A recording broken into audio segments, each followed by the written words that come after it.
India में जिस तरह से चुनाव आयोग पे दिन विश्वास लोगों का कम होता जा रहा है, वैसी ये हरकतें भी कर रहा है।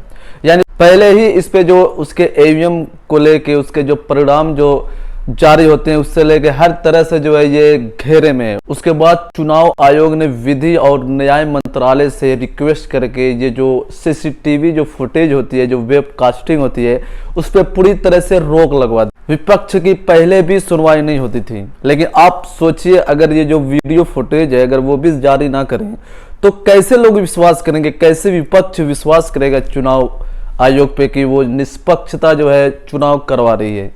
आखिर इसको क्या जरूरत पड़ गई जो है वीडियो फुटेज न दिखाने की। जिस तरह से ये कानून सामने आया, ऐसे लगता है कि जो चुनाव आयोग है ये पूरी तरह से जो है जो विपक्ष है उसके खिलाफ काम कर रहा है। इस कानून से अलग अलग प्रावधानों के बाद सिर्फ चुनावी पत्र ही सामने आ सकते हैं, यानी वही सिर्फ जांच का आधार बन सकते हैं। और जो कैंडिडेट इलेक्शन लड़ता है उसके लिए सिर्फ 17C फॉर्म ही अवेलेबल होगा जांच के लिए। चुनाव संबंधित इलेक्ट्रॉनिक रिकॉर्ड और जो सीसीटीवी जो फुटेज है वो नहीं मिल सकता।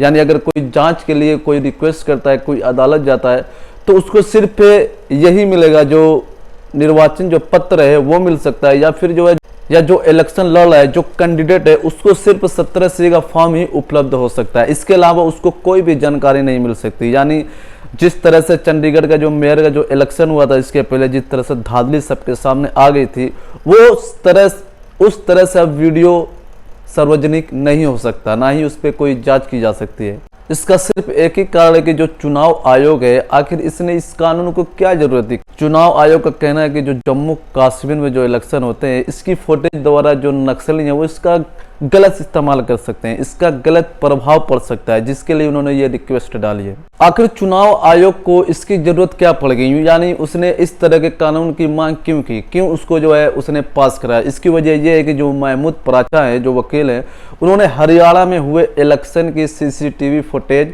और 17C फॉर्म जो है उपलब्ध कराने के लिए वहां की हाई कोर्ट में एक अर्जी डाली थी। तो वहां की जो अदालत थी उसने निर्देश दिया था चुनाव आयोग को कि वो जितने उसके जो कागजात हैं जो भी उसको दिखाए जाएं।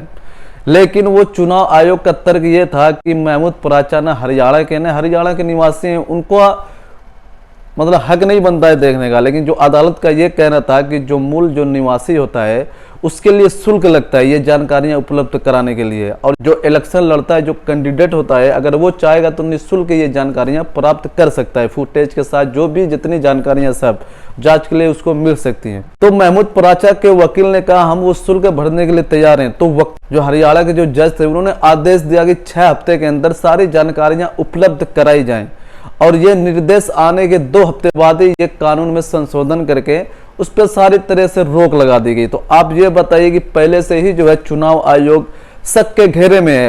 चुनाव आयोग पे पहले से ही उस पर इल्जाम लग रहा है कि वो विपक्ष की सुन नहीं रहा है, विपक्ष की कंप्लेनों पे वो गौर नहीं कर रहा है, विपक्ष जो कहता है उसके साथ खड़ा नहीं हो पा रहा है, उसके वो जो कंप्लेन करता है उस पर एक्शन कम लिया जा रहा है। लेकिन उसके बावजूद चुनाव आयोग ने ये जो नया संशोधन करवाया है ये इससे और भी शक के दायरे में हो जाती है। यानी अदालत ने सिर्फ 6 हफ्ते का टाइम दिया था और उन्होंने जो है 2 हफ्ते के अंदर ही केंद्र सरकार से ये कानून पास करा लिया।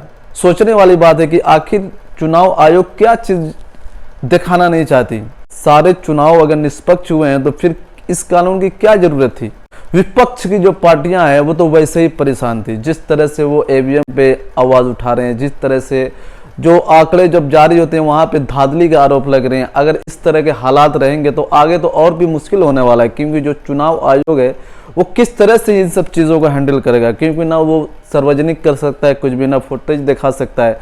तो वो कैसे साबित करेगा, लोगों को कैसे विश्वास दिलाएगा कि सारी चीज़ें अच्छी तरह हुई हैं।